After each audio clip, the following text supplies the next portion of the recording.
Well, this is interesting because we had a ministers' meeting about this.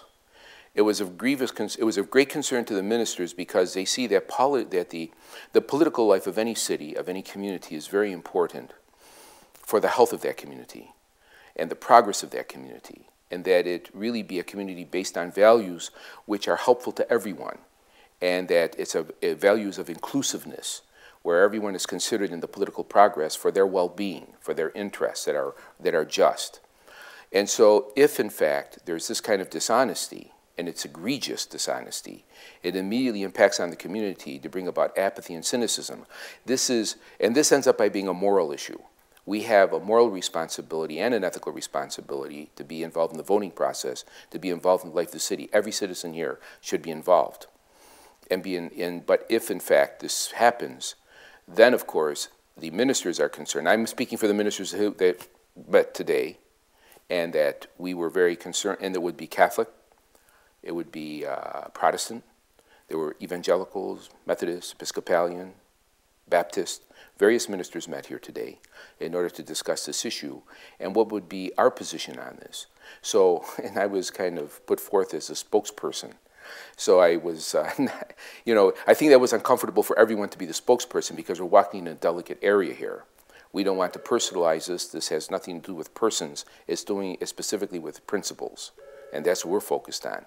So that's why I'm coming forward with this, is that we need to be able to address to the community where we stand as a Christian community, as Christian leaders, as leaders of the churches, for the political health of the city, for the well-being of the city and the county, as well as an example to our youth. Our youth live in a morally toxic society. We see it affecting them in very, very serious ways, such as, for example, the incidence of suicide among our youth has climbed, and attempted suicide, the fact of depression, and a great feeling of loneliness and abandonment, of confusions. We don't have a solid community or family life anymore. And our youth need a leadership that's going to bring about a healthy ambience for our youth and good example of moral leadership from our city as well. And not just this. This isn't only for what we do in church, but this has to do with the entire community.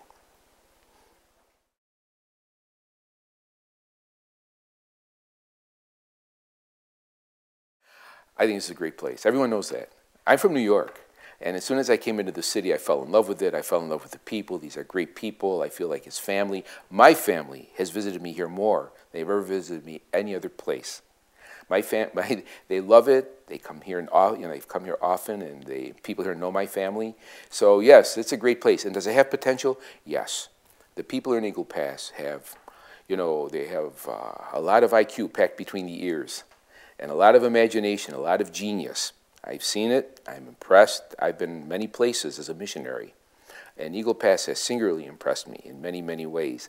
I think it's a great place, and they've got great heart, and they've got a great sense of the spiritual. That's another thing. For a priest, that's important. For a minister, that's very important, to know that his people are with him on these things, spiritually speaking, yes.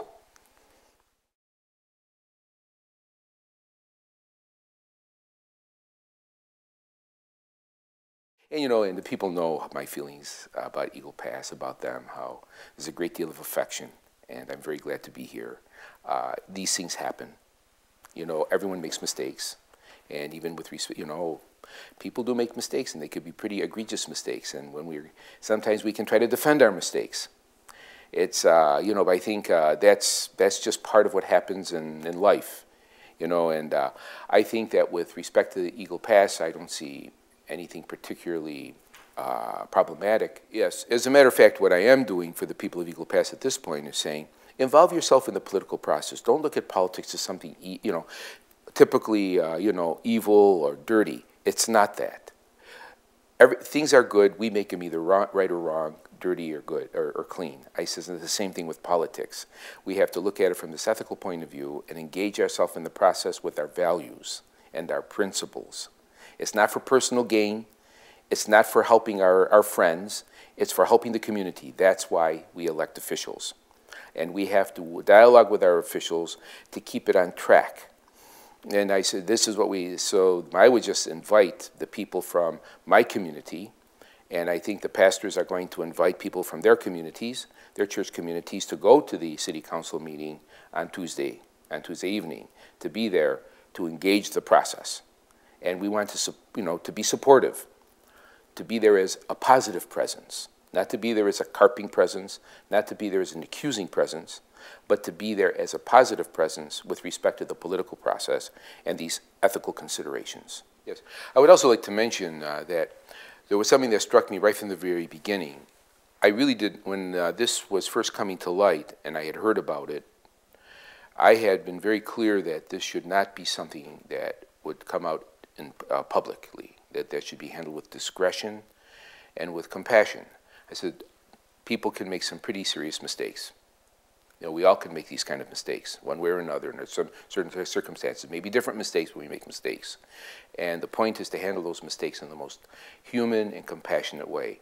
I felt it would be wrong-headed to bring this to the public attention and humiliate someone, but rather, in this case, the city manager, but rather that it should be handled discreetly between only people who are responsible, and that there should be an opportunity to handle this along the ethical lines, and whatever decisions would have to be made in terms of those ethical considerations, but just between the people involved, so that there could be a very quiet resignation, and that he would have his dignity when he left, and be appreciated for whatever good work that he's done here in the city, rather than just to be trounced, humiliated, and pilloried. I was very clear on that with others, and I said, this is, to me, when I read it and found out it was in the paper, I was very saddened by it. And I'm sorry it's come to pass this way, but on the other hand, it has to, it will move in the direction now that it has to.